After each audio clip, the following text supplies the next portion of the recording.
Hey everyone, my name is Dante and I'm going to tell you about one of the most unique Sega Genesis games I've ever played, Pac-Man 2: The New Adventures. But before I get into why I like this game so much, let's take a brief look at the history of the man himself.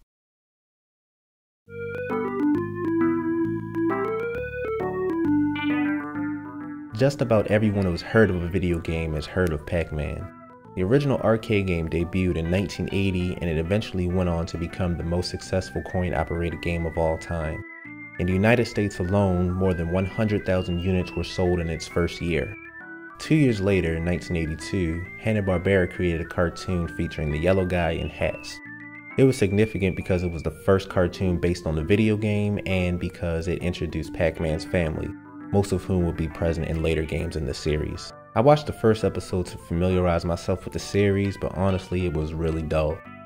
Unlike the maze games in the series before it, Pac-Land is a side-scroller. Your goal is to help Pac-Man avoid the ghosts and various stage hazards to return a fairy back to Fairyland. Now where the fairy came from in the first place or what this Fairyland has to do with anything at all, I don't know. It could totally have been explained in that cartoon that this game is based on, but I really didn't want to watch any more episodes to find out. Billed as a direct sequel to the original arcade games for some reason, Pac-Man 2: The New Adventures is more of a point-and-click adventure game than anything else. While it borrows elements from both the cartoon and Pac-Land, it is ultimately its own unique experience.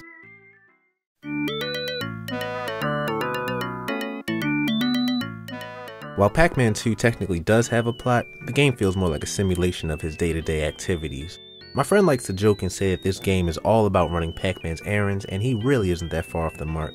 In Stage 1, Pac-Man picks up milk for Pac-Baby. In Stage 2, Miss Pac-Man sends him to the mountain to pick a flower for their neighbor's birthday.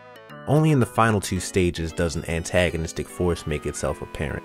In Stage 3, the ghosts steal Pac Jr.'s guitar, so Pac-Man has to go to the city and get it back. Finally, in Stage 4, the Ghost Witch prepares to unleash her gum monster on the city, and it's up to Pac-Man to stop her. The tagline on the Super Nintendo box calls this game the world's first interactive cartoon, while the Genesis version drops that claim. Now I don't know if that's true or not, but it does explain how this game works. Pac-Man even comes out of the TV during the tutorial to address the player directly. Perhaps the lack of a developed plot can be explained by your adventures with Pac-Man in each of these miniature episodes. Sure, you could just go from point A to point B if you know what you're doing. Here's the entire first stage sped up.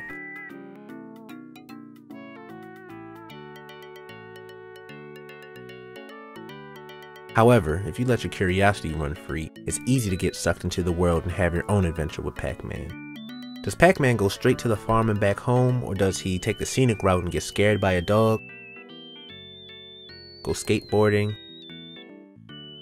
and get mauled by a stray cat?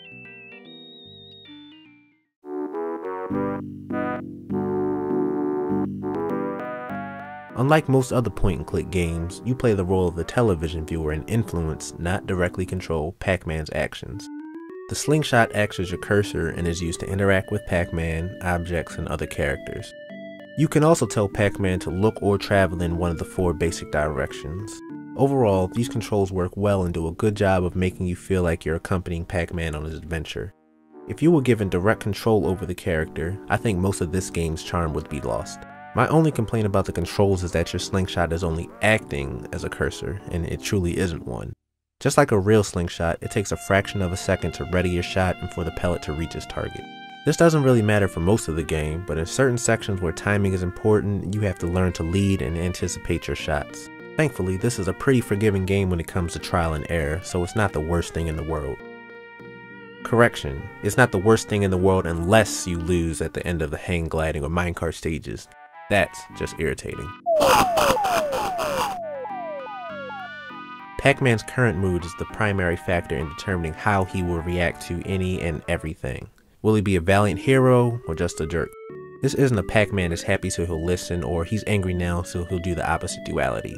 There is a large variety of emotions and levels to those emotions at play here, ranging from beer to absolute insanity. If you unlock the pattern test, you can see exactly how many unique sprites the artist created for Pac-Man. It's a lot. Sometimes, if Pac-Man is too happy or too upset, he won't perform the action you want. The key to solving puzzles in this game is learning how to manipulate Pac-Man's mood to your advantage. The waterfall at the mountain and the clock at the park are two foolproof ways to make him happy, while shooting Pac-Man usually makes him increasingly angrier. Pac-Man 2 highly encourages and rewards exploration. If you only do everything you're supposed to, you can beat the game in an hour or less. If you choose to explore, however, you can easily add hours to your game and play the original Pac-Man whenever you want to in either of the arcades. If you find the 3 cartridge pieces hidden throughout the world, you can even unlock Pac-Man Jr. on the Genesis or Miss Pac-Man if you're playing on the Super Nintendo version. I know Pac-Man 2 is an unpopular game, and I can definitely understand why people feel that way. It does away with the mazes that made Pac-Man so memorable in the first place and replaces it with a light, point-and-click adventure similar to Monkey Island or the other old Sierra games. That said, I highly recommend that you play this game if you ever get the opportunity to, because you might be pleasantly surprised. Worst case scenario is you just go straight to the arcade and play the original Pac game for as much as you want. Thank you for watching my video. It was a whole lot of fun to make, and I know with time I'll just get even better at making these kinds of videos. If you enjoyed what you saw and want to see more, be sure to like and subscribe to be notified when I upload a new one. I'd also like to send a special shout out to Sashbags and Youngtown. They're 2 YouTubers who were huge inspirations for me to make this kind of video. So thanks guys, and see you next time.